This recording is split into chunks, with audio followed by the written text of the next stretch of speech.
ಯಾರಾದರೂ ಆಗಿ ಹೋಗ್ಯಾರ ಅಂತ ತಿಳ್ಕೊಂಡಂದ್ರೆ ನಮ್ಮ ಭಾಗದಲ್ಲಿ ಸದ್ಗುರು ಸಮರ್ಥ ವಿಶ್ವರಾಧ್ಯರು.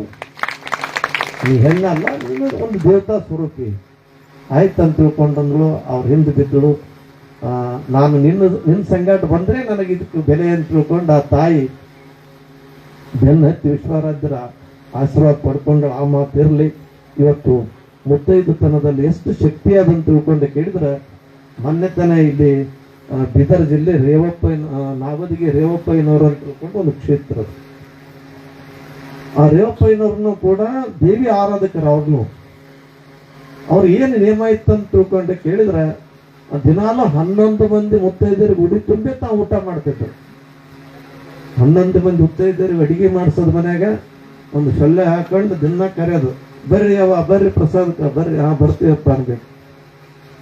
ಎಲ್ಲರೂ ಬರಬೇಕು, ಬಂದು ಕುಂತು ಉಡಿ ತುಂಬಿಸ್ಕೊಂಡು, ಆಯ್ತಪ್ಪ ಯಪ್ಪ ನಮಗೆ ಇವತ್ತು ತೃಪ್ತಿ ಆಯ್ತಂದಾಗ, ಆಯ್ತವ ನಿನ್ ತೃಪ್ತಿ ಆಯ್ತಂದಾಗ ಈಗ ನಿಮ್ಗೆ ಊಟಕ್ಕೆ ರೆಡಿ, ನಿನ್ನ ಮಗನ ಊಟ ಮಾಡ್ತಾನಂತ ತಿಳ್ಕೊಂಡು ಎಲ್ಲರಿಗೆ ಹಂಗಳದನ್ನು ಒಂದೊಂದೊಂದೊಂದು ತುತ್ತು ತಾಟ್ನಾಗ ನಿಂತ್ಕೊಂಡು ಊಟ ಮಾಡ್ತಿದ್ದ. ನಿನ್ನ ಮಗನ ಹೊಟ್ಟೆನೂ ತುಂಬಿತವ ಅಂತ ಹೇಳ್ತಿದ್ದಾರೆ. ಬಹಳ ವೈರಾಗಿಗಳು ಅವ್ರನ್ನು. ಅವರು ಆ ಒಂದು ದೇವಿ ಆರಾಧಕರಾಗಿ ಸುಮಾರು ವರ್ಷ ಆದ ನಂತರ ಸುಮ್ಮನೆ ಕುಂತಂಗೆ ಭಕ್ತರಂದ್ರಂತೆಪ್ಪ, ನಮ್ಮ ಊರಾಗ ಹೋಗಿ ಬಾಪ, ಬ್ಯಾಡ್ಲೆ ಕೈಕಾಲು ಆರಾಮಿಲ್ಲ, ಬೇಡ ಇಲ್ಲಪ್ಪ ಕೈಕಾಲು ಆರಾಮಿಲ್ಲ ಅಂದ್ರೆ ಮತ್ತೆ ಹೊತ್ಕೊಂಡು ಹೋಗ್ತೀವಿ. ಅಲ್ಲ ಹೊತ್ಕೊಂಡೆಲ್ಲ ಹೋತ್ರಿ, ನಡು ಹೊಳಿ ಅದಲ್ಲ ಹೆಂಗ ಕಂಬಳ ಕುಂದ್ರಪ್ಪ, ಕಂಬಳಿ ಮ್ಯಾಗ ಹೊತ್ಕೊಂಡು ಹೋಗ್ತೀವಿ ಅಂತಂದ್ರು.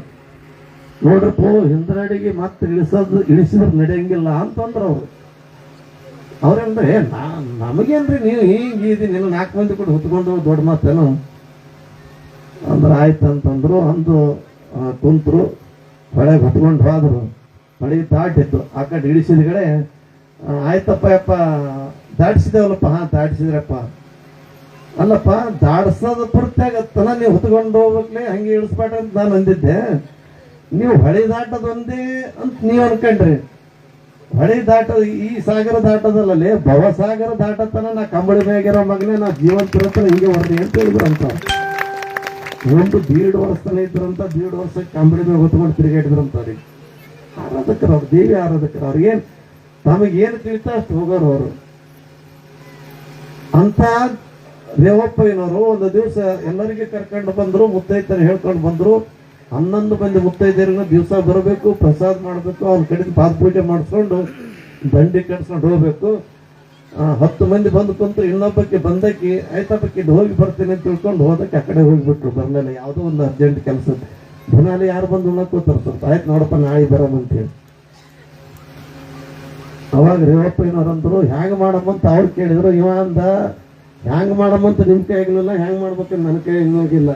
ನೀವು 11 ಮಂದಿ ಯಾರೀ, 11 ಮಂದಿ ಇದ್ರೆ ಊಟ ಮಾಡೋದು ನಾನು, 11 ಮಂದಿ ಕುಂತ್ರೆ ನಿಮ್ಗೆ ಕೆಲಸ ಬೆಳಗ್ತೀನಿ, ಇಲ್ಲಾಂದ್ರೆ ನಿಮಗೂ ಊಟ ಇಲ್ಲ ನನಗೂ ಊಟ ಇಲ್ಲ ಅಂದ್ರೆ ಅವು ಎಂಥದ್ದು ಬಂತಪ್ಪ ಅಂದ್ರೆ ಗೊತ್ತಿದ್ದಾರೆ.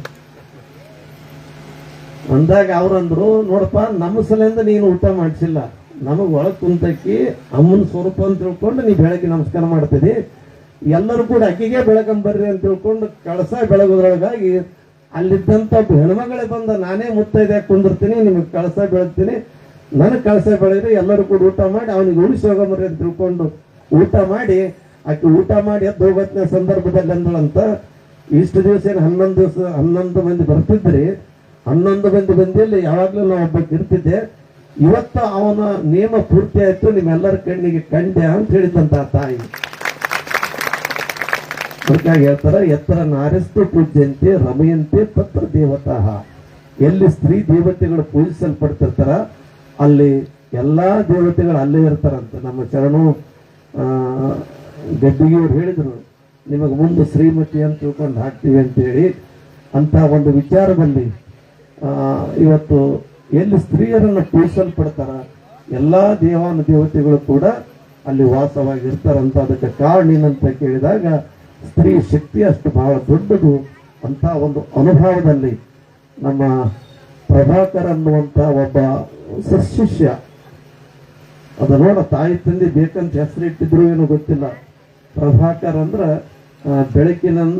ಬೆಳಕನ್ನು ಕೊಡುವಂಥವನ, ಬೆಳಕನ್ನು ಕೊಡುವಂಥವ ಆತನ ತಿಳ್ಕೊಂಡು ಹೇಳ್ತಾನ. ಅವ್ರ ತಾಯಿಗೆ ತಂದೆ ಗೊತ್ತಿರಬೇಕು, ಇದು ಪ್ರಭಾಕರ, ಇದು ಮನಿ ಪ್ರಭಾಕರ ಆಗಂಗಿಲ್ಲ, ಊರಿನ ಪ್ರಭಾಕರ ಆಗ್ತದೆ, ಈ ನಾಡಿನ ಪ್ರಭಾಕರ ಆಗ್ತದೆ, ಎಲ್ಲ ಹೆಣ್ಮಕ್ಳು ಪ್ರಭಾಕರ ಆಗ್ತಂತ ತಿಳ್ಕೊಂಡು ಆಕೆ ಕುಂಕುಮ ಹಚ್ಚಿ ಬಿಟ್ಟಾರ ಅಂತ ತಿಳ್ಕೊಂಡು ಇವತ್ತಿನ ದಿವಸ ಆ ತಾಯಿ ನಿಮ್ಮೆಲ್ಲರ ಸೇವೆ ಮಾಡ್ಕೊಂತ, ಆ ತಾಯಿಯ ಸೇವೆ ಮಾಡ್ಕೊಂತ ದೊಡ್ಡವರಾಗ್ಯಾರ. ಆಗಲಿ, ಆಕೆ ಕೃಪೆ ಇರಲಿ. ಆದ್ರೂ ಕೂಡ ಅವರಲ್ಲಿ ಎಷ್ಟು ಒಂದು ಕಿಂಕರತನ ಅದ ಅಂದ್ರೆ ಸಣ್ಣತನ ಆದಂತ ತಿಳ್ಕೊಂಡು ಕೇಳಿದ್ರೆ ಅಲ್ಲಿ ಬಂದಂತ ನಮ್ಮ ಶಾಂತನಗೌಡರು ಹೇಳಿದ್ರಂತ, ಯಪ್ಪ ಅಪ್ಪಗೆ ಹೇಳು ನಾನು ನೆನ್ಸಿನಿ ಅಂತ ಹೇಳಪ್ಪ, ಬಂದಿಟ್ಟು ಪಾದ ಕೊಟ್ಟು ಹೋಗಂತೇಳಿ. ಆಕಿ ನನಗನ್ಸಿದ ಮಟ್ಟಿಗೆ ಆಕಿ ಶಾಂತನಗೌಡನ ಸಂಗಟ ಹೇಳಿ ಕಳಿಸೋಳು ಏನೋ ಒಳಗೆ ಕುಂತಂತ ಎಲ್ಲ ಮಾಯಿ ಸಂಗಟ ಹೇಳಿ ಕಳಿಸೋ ಗೊತ್ತಿಲ್ಲ. ಒಂದು ಮಾತು ಅಂದ ತಕ್ಷಣ ಆಯ್ತರಪ್ಪ ಬರ್ತೀನಿ ಅಂತ ತಿಳ್ಕೊಂಡಂದೆ. ಬಂದು ಅವ್ರನಿಂದ ನಮಗೆ ಚಲೋ ಆಯಿತು, ನನ್ನಿಂದ ಅವ್ರಿಗೆ ಚಲೋ ಆಯಿತು. ನೀವೆಲ್ಲರನ್ನ ಮುತ್ತೈತನ ನೋಡಿ ನಾವು ಶುಕ್ರವಾರ ದಿವಸ ಬೇರೆ ಶುಕ್ರವಾರ ತಾಗಲಿ ಇಲ್ಲಿ ದೇವಿ ಅಮ್ಮನ ಪೂಜೆ ಮಾಡೋದು, ವಿಶ್ವರಾಧ್ಯ ಕ್ಷೇತ್ರದಲ್ಲಿ ಯಾವಾಗಲೂ ಕೂಡ ತಾಯಿಯ ಪೂಜೆ ಪುನಸ್ಕಾರಗಳು ನಡೀತಿರ್ತಾವ. ಇವತ್ತು ಅವ್ರಿಗೂ ಅಪೇಕ್ಷೆ ಇರ್ಬೋದು, ಹೋಗಪ್ಪ ಹೋಗಿ ಎಲ್ಲ ಮುತ್ತೈದರ ಸ್ವರೂಪದಲ್ಲಿ ಆ ತಾಯಿ ಜಗಜ್ಜನಿ ಶಾಂಬೆಯ ಒಂದು ಅಂಶ ಕಾಣು ಅಂತ ತಿಳ್ಕೊಂಡು ವಿಶ್ವರಾಧ್ಯರ ಅಪೇಕ್ಷೆ ಇರ್ಬೋದು. ಅಪೇಕ್ಷೆಯ ಪ್ರೇರಕವಾಗಿ ನಾನು ಬಂದಂಥದ್ದಾಯಿತು. ನಿಮ್ಮೆಲ್ಲರನ್ನು ನೋಡಿ ನಮ್ಮೆಲ್ಲರಿಗೂ ಕೂಡ ಸಂತೋಷ ಸಂಭ್ರಮ ಆಯಿತು, ಧನ್ಯತೆ ಭಾವ ಬಂತನ್ನುವಂಥ ವಿಚಾರ ತಿಳಿಸುತ್ತಾ ಈ ಒಂದು ಕ್ಷೇತ್ರ ಇನ್ನೂ ಬೆಳೆಯುತ್ತಾ ಹೋಗಲಿ. ಅವರ ಸೇವೆಯಲ್ಲಿ ನೀವೆಲ್ಲರೂ ಕೂಡ ಎದ್ದು ಅವರಿಗೆ ಕೈ ಜೋಡಿಸಿ ಕೈ ಕಲಿಸಿ ಇನ್ನೂ ಕ್ಷೇತ್ರದ ಅಭಿವೃದ್ಧಿಯಲ್ಲಿ ನೀವೆಲ್ಲರೂ ಕೂಡ ಪ್ರಯತ್ನ ಪೂರ್ವಕವಾಗಿ ನಡ್ಕೊಂಡಾದ್ರೆ, ಯಾಕಂದ್ರೆ ಅದೊಂದೇ ಉಳಿಯುವಂಥದ್ದಾಗ್ತದೆ. ಎಲ್ಲರೂ ಕೂಡಿ ಉಣೋರು ಇರೋರು ಹೋಗೋರು, ಹೊಲ ಮನಿ ಅದು ಇದು ಯಾವುದು ಯಾರು ಯಾರಿಗೂ ಒಯ್ದಿಲ್ಲ, ಯಾರು ಯಾರಿಗೆ ಕೊಟ್ಟಿಲ್ಲ. ಈಗಿನಂತೆ ಭಾರಿ ಒಂದು 10 ಎಕರೆ ಹೊಲ ತೊಗೊಂಡ್ರಿ ಅಂತ ತಿಳ್ಕೊಂಡು ಅಂತಿರ್ತೀರಿ ನೀವೆಲ್ಲ. ಭಾಳ ದೊಡ್ಡ ದೊಡ್ಡ ಧನಿಕರಾರೆ, ಅಷ್ಟು ಹೊಲ ತೊಗೊಂಡ್ರಿ ಇಷ್ಟು ಹೊಲ ತೊಗೊಂಡ್ರು. ಹೊಲ ಅಂತ ಹುಚ್ಚ ಮಾರ್ಲಕ್ ಅವ ಯಾರು, ತೋಲಕ್ ನೀನ್ ಯಾರು, ನನಗೆ ಬ್ಯಾಸರ ಬಂತು ಅವನಿಗೆ ಕಳಿಸಿ ನಿನಗೆ ಇಟ್ಕೊಂಡಿನಿ ಅಂತ ಒಂದು ಹೊಲ. ಯಾರನ್ನ ಹೊಲ ಹೊಲ ಹೊಲ ಮಾರ್ಯಾರಂದ್ರೆ ಇವ್ರು ಕೊಯ್ದ ನಾವು ಇಲ್ಲ ನಾವು ಮನೆಗೆ ಇಟ್ಕೊಂಡ್ರೆ ಅಂಗಳದಾಗ ಇಟ್ಕೊಂಡ್ರೆ ಇಲ್ಲ. ಕೋಟಿ ಕೊಟ್ಟು ತೊಗೊಂಡಂತ ಹೊಲ ನಗ್ತಿರ್ತಂತ ಹುಚ್ಚ, ನೀ ನನಗೆ ಕೋಟಿ ಕೊಟ್ಟು ತೊಗೊಂಡಿದಿ, ನೀನು ಪುಕ್ಕಟ್ ತೊಗೊಂಡು ಇಟ್ಕೊಂತಿ ಮಗನೇ, ಯಾರು ಬಂದು ಎಬ್ಸಿದ್ರೆ ಹೇಳಾರ್ದಂಗೆ ಮಾಡ್ತೀನಿ ಅಂತ ಹೊಲ. ಯಾವ ಶ್ರೀಮಂತಿಕನು ಉಳಿಯುವಂಥದ್ದಲ್ಲ. ಅವೆಲ್ಲವೂ ಕೂಡ ಬರಬೇಕು, ಇರಬೇಕು, ಉಣಬೇಕು, ಹೋಗಬೇಕು ಅಂತ ಒಂದು ವಿಚಾರದಲ್ಲಿ. ಯಾಕಂದ್ರೆ ಇರತಕ್ಕಂಥ ಸಂಪತ್ತು, ಮಾಡಿದಂಥ ಆಸ್ತಿ, ಬಳಕೆ ಮಾಡತಕ್ಕಂಥ ಪ್ರತಿಯೊಂದು ವಿಧಾನಗಳು ಹೆಂಗಂದ್ರೆ ಹೋಟೆಲ್ದಲ್ಲಿ ನಾಷ್ಟ ಇದ್ದಂಗೆ. ಹೋಟೆಲ್ದಲ್ಲಿ ನಾಷ್ಟ ಇದ್ದಂಗೆ ನೀವು ಒಬ್ಬ ರೈತ ಭಾಳ ಬೆಳೆದಿದ್ದಂಥ ಹೋಟೆಲ್ದಾಗ ನಾಷ್ಟ ಮಾಡ್ಬೇಕಂತ ತಿಳ್ಕೊಂಡು ಹೋದ, ಚಲೋ ತೊಗರಿ ಬೆಳೆದ ಬೇಲೂರಾಗ ಬೆಳೆದಿಲ್ಲ ಅಂದ್ರೆ ನನ್ನ ಬೆಳೆದವ ಹೋಗಿ ಚಂದ ಮಾರಾಟ ಮಾಡ್ಕೊಂಡು ಚಂದ ಹೋಟೆಲ್ದಾಗ ತಿಂದು ಬರ್ಬೇಕಂತ ತಿಳ್ಕೊಂಡು ಹೋಟೆಲ್ದಾಗ ಹೋದ. ಹೋಗಿ ನೋಡಿದ ಏನೇನದ ಅವ ಹೇಳಿದ, ಪೂರಿ ಅದ, ಇಡ್ಲಿ ಅದ, ವಡ ಅದ, ಶೀರಾ ಅದ. ಹೆಂಗ್ ಪ್ಲೇಟ್ ನೋಡಪ್ಪ ಪೂರಿ ಹಿಂಗ್ ಪ್ಲೇಟ್, ಯಾಕೆ ಅವ ಹೆಚ್ಚು ಹೋಗಿದ್ದಿಲ್ಲ. ಅವ ಇಲ್ಲೇ ಊರಾಗ ಕುಂತು ದೋಸೆ ಪಾಸೆ ಹೊಡೆದ ಮನುಷ್ಯ. ಅವ ದೋಸೆ ಪೂರಿ ಅವು ಇವು ತಿಂದ ಮನುಷ್ಯ. ಅಲ್ಲಿ ಹೋದಂತ ಸಂದ ನೋಡಿದ, ಎಲ್ಲ ಒಂದು ಪ್ಲೇಟ್ ತೊಗೊಂಬಂದ. ನೋಡಪ್ಪ ಪೂರಿ ಇಷ್ಟು ಪ್ಲೇಟ್ ಸರಿ ಅಂದ. ಎಲ್ಲ ತಂದಿಟ್ಟು ಅಷ್ಟು ತಿಂದವ. ಬಂದ ಅಂದ ತಕ್ಷಣ ಅವ ಬಿಲ್ ತೊಗೊಂಡು ಬಂದು ನೋಡ್ತಾನ ಟೇಬಲ್ ತುಂಬಾ ಪ್ಲೇಟ್ ಇಟ್ಟಿದ್ದ. ಒಂದು ಪ್ಲೇಟ್ ಕಾಣಲ್ಲ. ಅದು ಅವನು ಒಂದು ಪ್ಲೇಟ್ ಕಾಣಲಾಗ್ಯದಂದ್ರೆ ಅವನು ವಿಚಾರ ಮಾಡಿದ, ಪ್ಲೇಟ್ ಎಲ್ಲಿ ಅದು ಏನು ಕಳು ಮಾಡಿದಾಗ ಮಾಡಿಲ್ಲ. ಒಂದು ಚೀಲ ಏನು ತಂದಿದ್ನಲ್ಲ, ಆ ಚೀಲದ ಮ್ಯಾಗ ಹಿಂಗಿಟ್ಟ, ಆ ಚೀಲದಾಗ ಆಸು ಪ್ಲೇಟ್ ಇದ್ದು ತಂದ ಚೀಲದಾಗ. ಅವಾಗ ಗಾಬರಿ ಅದಲ್ಲಪ್ಪ, ನನ್ನ ಪ್ಲೇಟ್ಗಳ ನೀ ಯಾಕೆ ಒಯ್ಲಕ್ಕತ್ತಿದ್ದೋ ತಮ್ಮ ಅಂದ. ಇಲ್ಲ, ನಾ ಏನು ಕೇಳಿದೆ, ಪೂರಿ ಹೆಂಗೆ ಪ್ಲೇಟ್ ಅಂದೆ, ಇಷ್ಟು ಪ್ಲೇಟ್. ಇಡ್ಲಿ ಹೆಂಗೆ ಪ್ಲೇಟ್ ಅಂದೆ, ಇಷ್ಟು ಪ್ಲೇಟ್. ಸಿರಾ ಹೆಂಗೆ ಪ್ಲೇಟ್, ಇಷ್ಟು ಪ್ಲೇಟ್. ಮತ್ತೆ ಪ್ಲೇಟಿಗೆ ರೊಕ್ಕ ಕೊಟ್ಟ ಅಂದ. ಹೋಟೆಲ್ದ ಒಂದು ಅಮ್ಮ ಅಂದವ, ನಿಮ್ಮಂತ 4 ಮಂದಿ ಬಂದ್ರೆ ನಾವು ಹೋಟೆಲ್ ಬಂದ್ ಮಾಡ್ಬೇಕಾಗ್ತದಪ್ಪ. ಸಾಮಾನ್ಯ ಈ ಕಡೆ ಅಡಿಗೆ ಮಾಡ್ಲಕ್ಕೆ ಇಟ್ಟು ಆ ಕಡೆ ಬಂಡೆ ಸಾಮಾನು ತರ್ಲಕ್ಕೆ ಹೋಗ್ಬೇಕಾಗ್ತದ ನಾವು. ಅವನು ಹೋಟೆಲ್ದಲ್ಲಿ ಲೆಕ್ಕ ಹಾಕಿದ. ಹೌದು, ಅವನು ಬರೋಬರಿ ಆದ್ರಿಂದ ಹೋಟೆಲ್ದಾಗ ಹೆಂಗೆ ಕೇಳ್ತಾರೆ ನೀವು, ಇಡ್ಲಿ ಹೆಂಗೆ ಪ್ಲೇಟಪ್ಪ ಅಂತ ಕೇಳ್ತಾರೆ ನೀವು.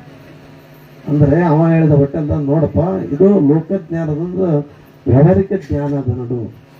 ಅಂದ್ರೆ ಹ್ಯಾಂಗ್ ಪ್ಲೇಟ್ ಅಂತಂದಾಗಲೇ ಪ್ಲೇಟ್ ತಂದು ನಾವು ಕೊಡ್ತೀವಲ್ಲ, ಪ್ಲೇಟ್ನಾಗ ಇದ್ದಂಥ ವಸ್ತುವನ್ನು ಬಳಕೆ ಮಾಡ್ಕೋಬೇಕು, ಪ್ಲೇಟ್ ಇಲ್ಲೇ ಬಿಟ್ಟು ಹೋಗ್ಬೇಕಪ್ಪ ಅಂದ. ಹೌದು ಏನೋ ಅಂದನಂತ. ಹಂಗೆ ಹೆಂಡ್ರು ಮಕ್ಕಳು ಸಂಸಾರ, ಇದು ನಮ್ದು ಕಾರ ಜೀಪ ಬಂಗ್ಲೆ ಅಂತ ಏನು ಅದಾವಲ್ಲ, ಇವೆಲ್ಲ ಹೋಟೆಲ್ದನ್ನು ಪ್ಲೇಟ್ ಇದ್ದಂಗೆ ಇವು ಬಳಕೆ ಮಾಡ್ಕೋಬೇಕು, ಇಲ್ಲೇ ಬಿಟ್ಟು ಹೋಗ್ಬೇಕು. ನಿಮ್ಗೆ ಕಳಿಸ್ತಾವ, ಇಲ್ಲೇ ಇರ್ತಾವ.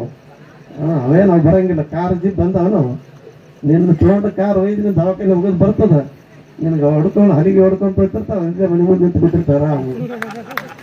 ಕಾರಣ ಏನು ಅಂತ ಕೇಳಿದಾಗ ಲೋಕಜ್ಞಾನ ಅನ್ನತಕ್ಕಂಥದ್ದು ಮನುಷ್ಯನಿಗೆ ಎಷ್ಟು ಅವಶ್ಯ ಇರ್ತದ, ಅದರಲ್ಲಿ ಸಾತ್ವಿಕ ಜ್ಞಾನ ಅನ್ನತಕ್ಕಂಥದ್ದನ್ನು ಬಳಕೆ ಮಾಡಿಕೊಂಡು ನಿಜತ್ವದಡಿಗೆ ಬಂದಾಗ ಮನುಷ್ಯನಿಗೆ ಜೀವನ ಮುಕ್ತಿ ಅನ್ನುವಂಥದ್ದು ಆಗ್ತಾ ಇದೆ ಅನ್ನುವಂಥ ವಿಚಾರವನ್ನು ತಿಳಿಸುತ್ತಾ ಆ ಒಂದು ತಾಯಿಯ ಸೇವೆಯಲ್ಲಿ ನೀವೆಲ್ಲರೂ ಕೂಡ ಕಂಕಣಬದ್ಧರಾಗ್ರಿ.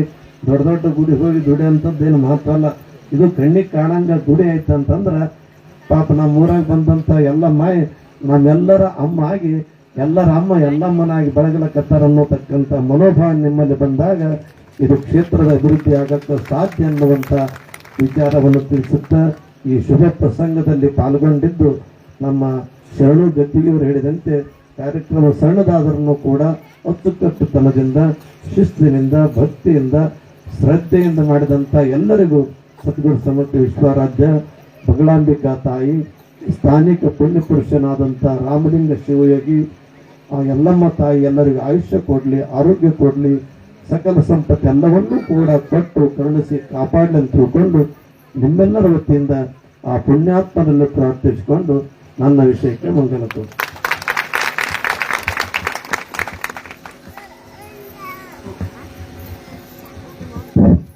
ಈಗ ನಾವೆಲ್ಲರೂ ಅನೇಕ ಪುಣ್ಯ ಸ್ಮರಣೆಯ ಸವಿ ನೆನಹುಗಳನ್ನು